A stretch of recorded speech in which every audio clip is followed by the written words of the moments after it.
Hey y'all, thank y'all for joining me for this Divine Feminine Energy reading. If it is your first time joining me, my name is Keita, and if you are a returning viewer, or in this case, listener, welcome back. I have been picking up on some common themes as it relates to Divine Feminine Energy. I also recently did a Divine Masculine Energy reading that will coincide a bit with the energy of this reading, so you're going to want to check that one out, as we are not only talking about external integration of divine masculine and feminine energies, and divine masculines and divine feminines coming into sacred union, but we're also talking about the integration of those two energies within us as individuals, which is most important. That's the priority. Everything else is a result of that. And so what I've been channeling is that divine feminines are prioritizing rest and reverence. And if you're not prioritizing rest and reverence at this time, then you are experiencing some imbalances within your divine femininity at this time. So there's a need for rest and reverence. And also I am picking up on this strong knowing and embodying that divine feminines are well worth the wait.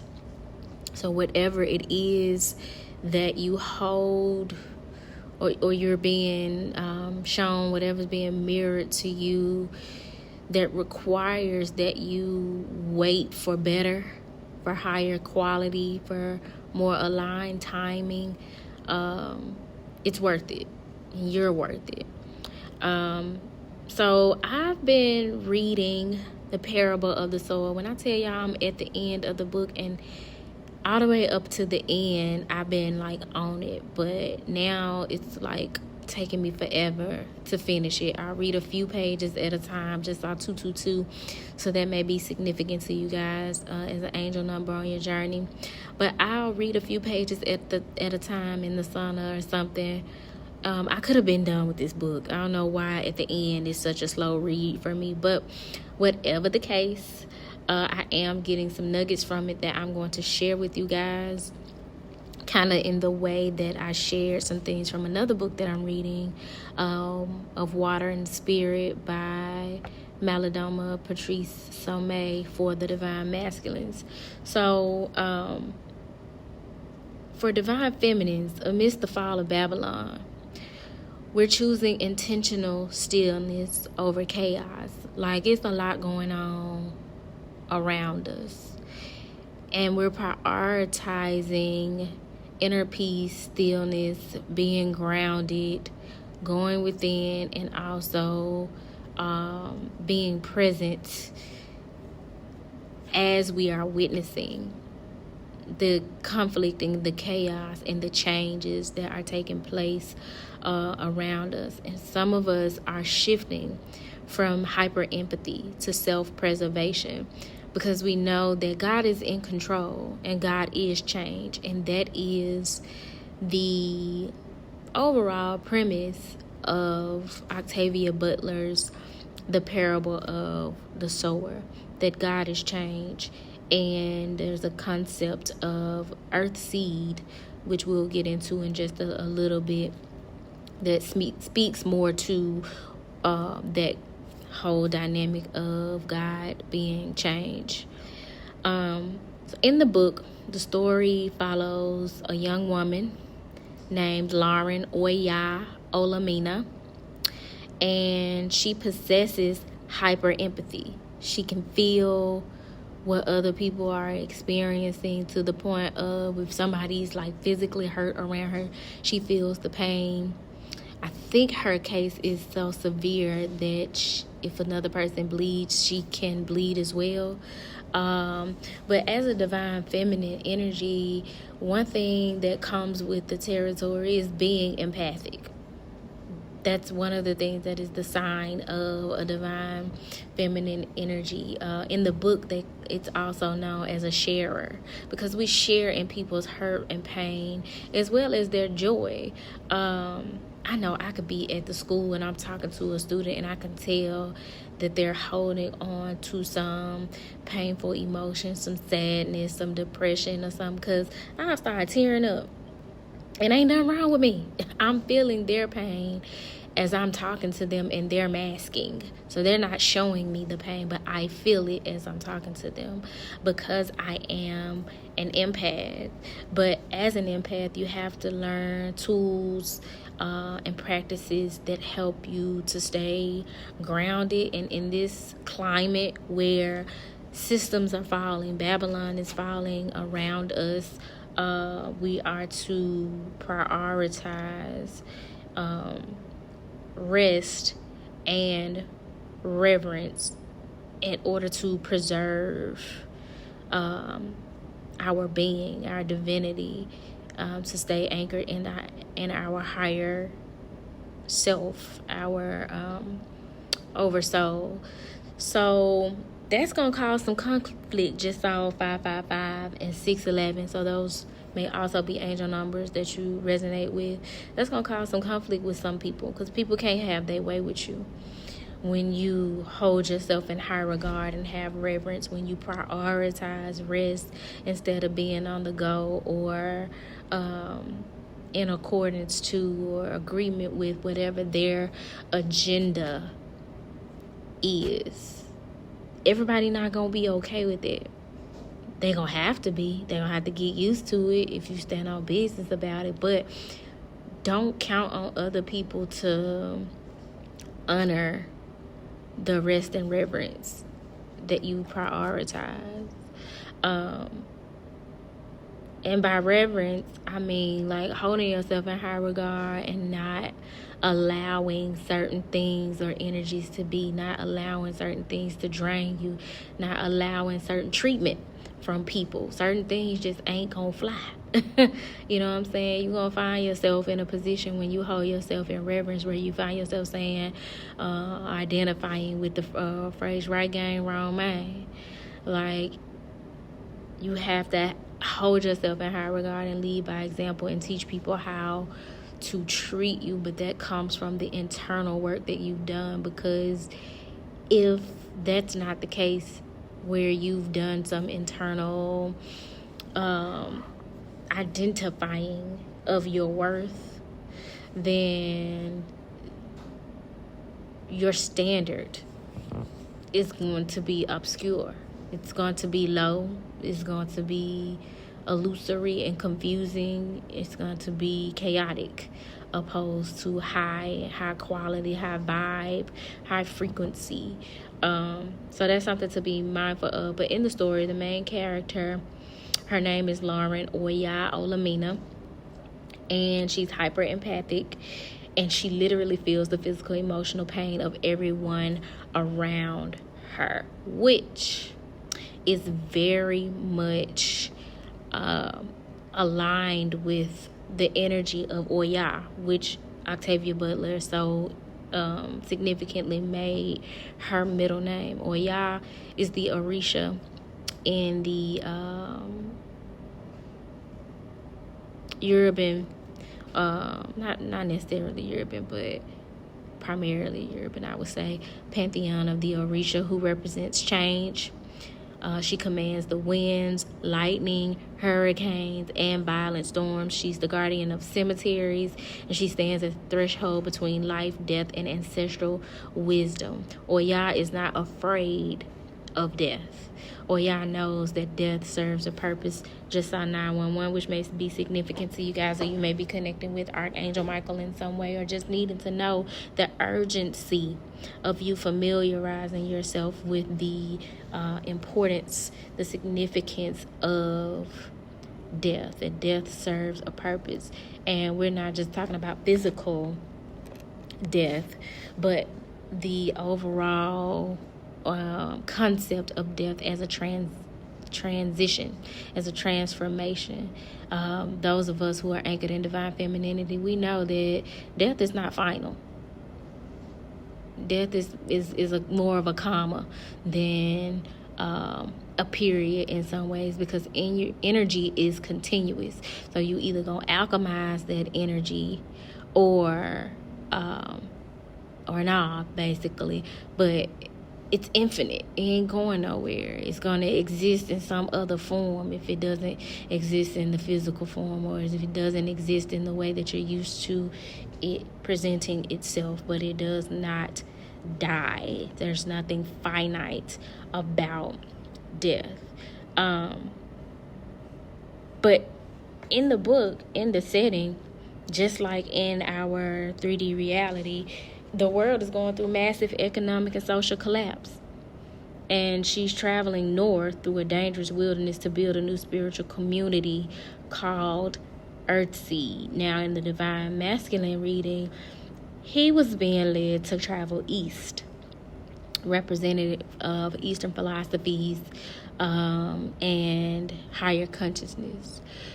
The feminine is traveling north, which represents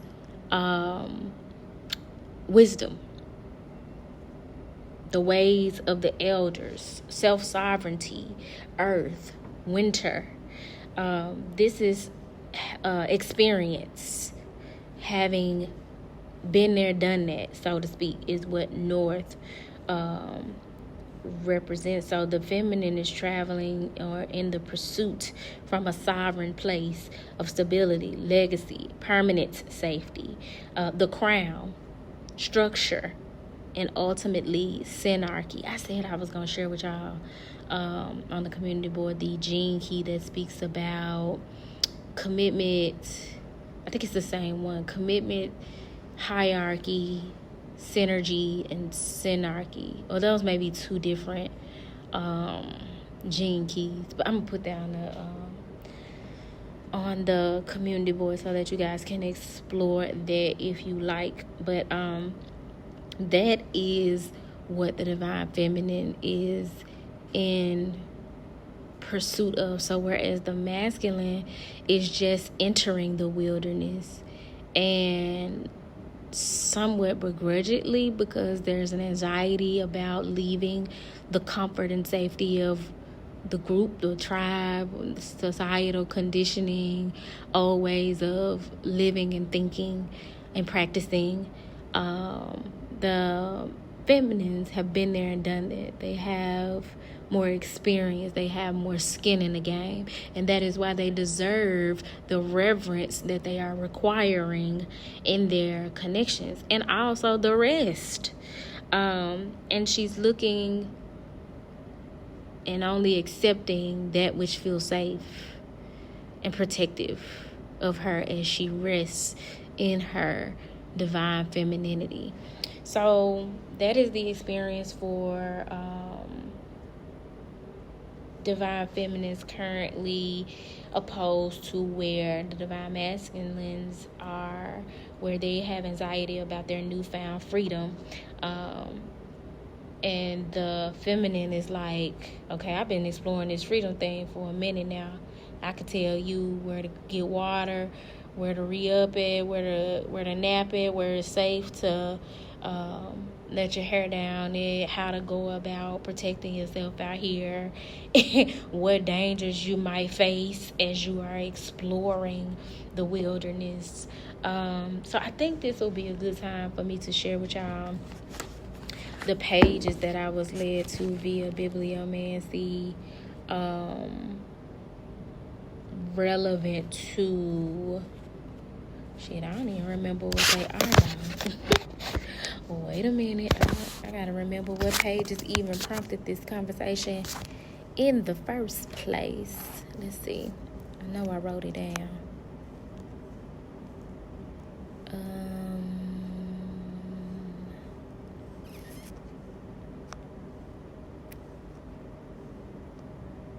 241.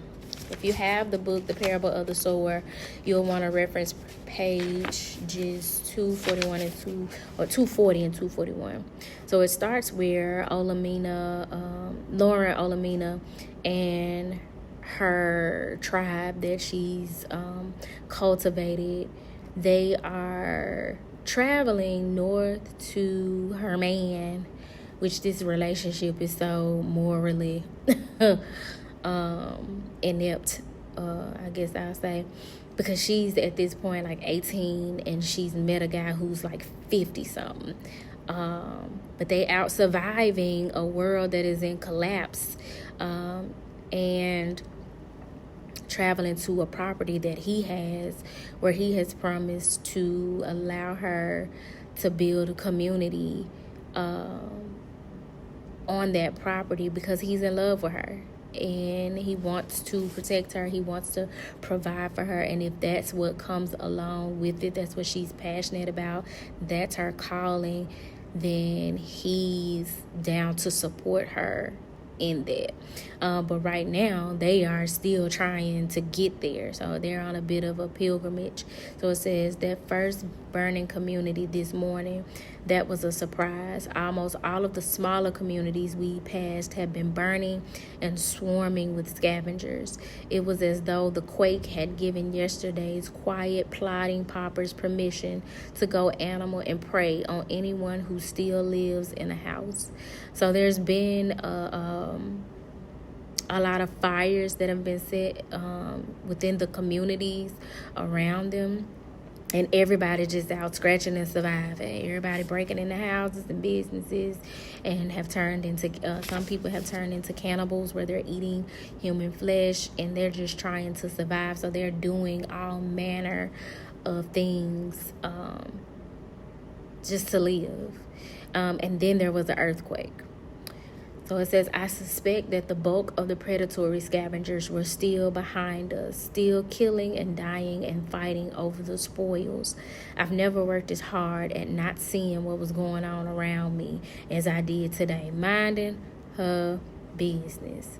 And not only minding her business, but she's hyper empathic. So she's got to be mindful of what she consumes, what she takes in, what she watches, because it could put her in danger in a myriad of ways. If they see that she sees their behavior, then she's a target, because she's a witness to the crime that they're committing. But also, as an empath, she's susceptible to feeling whatever is taking place as well. And that is part of the divine feminine experience, navigating the chaos of this world at this time. The smoke and the noise helped veil things from me. I had enough to do dealing with Allie's throbbing face and mouth and the ambient misery of the highway. We were tired when we reached Selena's, but we had decided to walk on after resupplying and washing. We didn't want to be in town when the worst of the scavengers arrived. They might be calm, tired after their day of burning and stealing, but I doubted it. I thought they would be drunk with power and hungry for more. As Banco said, Banco, that's her man. Once people get the idea that it's all right to take what you want and destroy the rest, who knows when they'll stop. But Selena's looked well armed. That's the town that they're in, I believe. Cops had parked all along the shoulders of the highway, staring at us, some holding their shotguns or automatic rifles as though they'd love an excuse to use them. Maybe they knew what was coming. We need to resupply, but we didn't know whether we would be allowed to. Selena's had the look of a stay-on-the-road type town, the kind that wanted you gone by sundown unless you lived there. So we know that in reality, sundown towns are a real thing. Like, they don't want people of a certain race within quote-unquote their towns, and they definitely want you gone by nightfall, or they gonna cause trouble. They gonna make attempts to intimidate and or take your life, especially to be a sign to others, don't come around here. And that's the type of environment that we're in, that we've always been in, but it's getting more shine now, as people in office have been emboldening their people to be more aggressive in their racist antics, and that puts others within the community who don't want to put on a white sheet or burn a cross at risk. And so they're out vulnerable to those type of things as they're trying to navigate surviving. This week and last, we had run across a few little towns like that, but no one stopped us when we headed off the road to a store. There were only a few people on the road now, and the cops were able to watch all of us. I saw them watching us in particular, but they didn't stop us. We were quiet. We were women and a baby as well as men, and 3 of us were white. I don't think any of that harmed us in their eyes.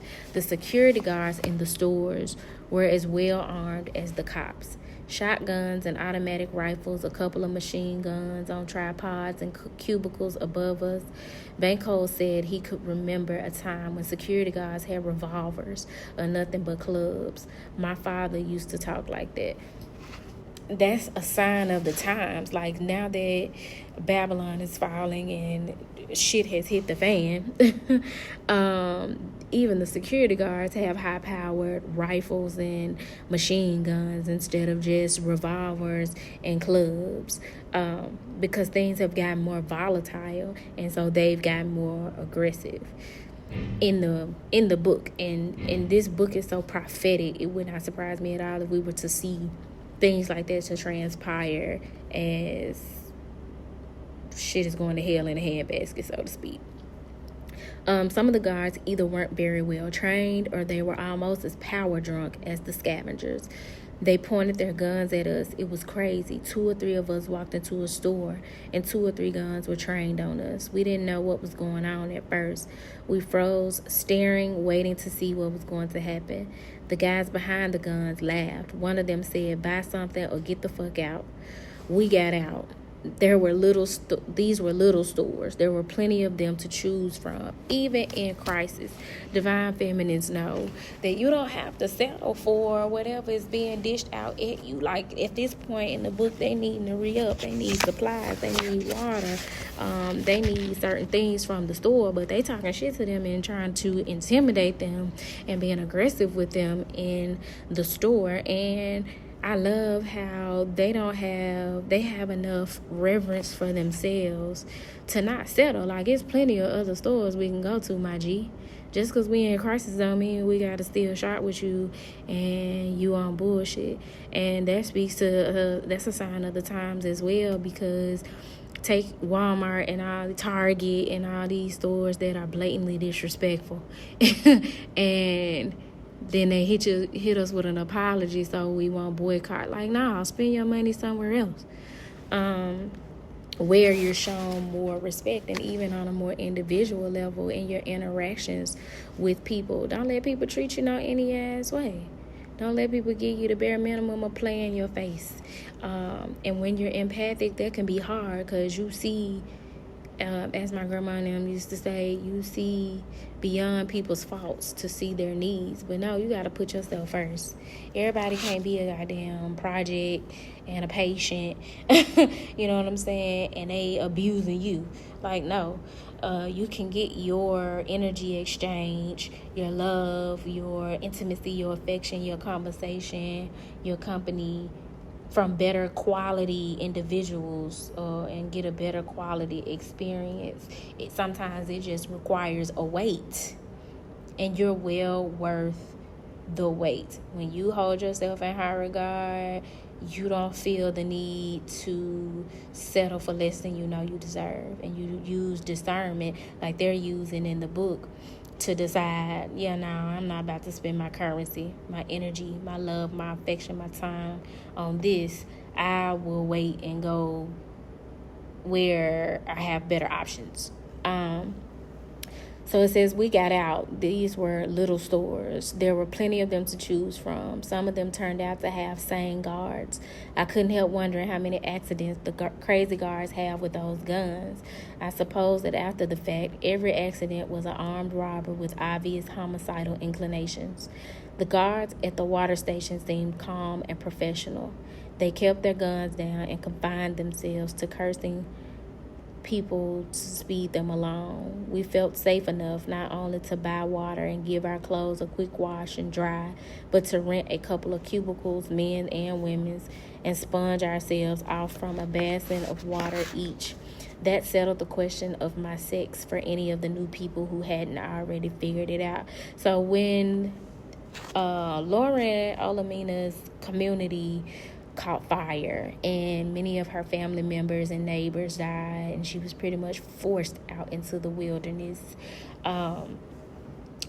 with some of her surviving neighbors, she decided to present herself as masculine so that it looks like there are two masculines traveling with one woman, and so as to appear more like a threat to anybody who may try to rob them or hurt them in any way. And that happens with feminists as well. Like, we take on these masculine personas, we take on these masculine identities as we are out traveling in the wilderness so as to protect ourselves. But the more vulnerable that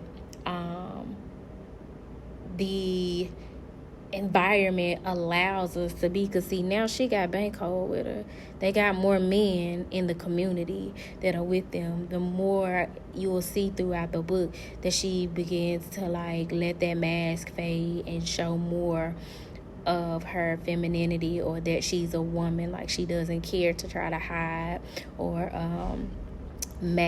be masculine presenting as they're on their journey. It was, where did I stop? I'm almost done. At last, somewhat cleaner, resupplied with food, water, ammunition for all three guns, and, by the way, condoms for my own future, we headed out of town. On our way, we passed through a small street market at the edge of town. It was just a few people with their merchandise, mostly junk, scattered on tables or on filthy rags spread on the bare asphalt. Bein spotted the rifle on one of the tables. It was an antique, a bolt-action Winchester, empty, of course, with a 5-round capacity.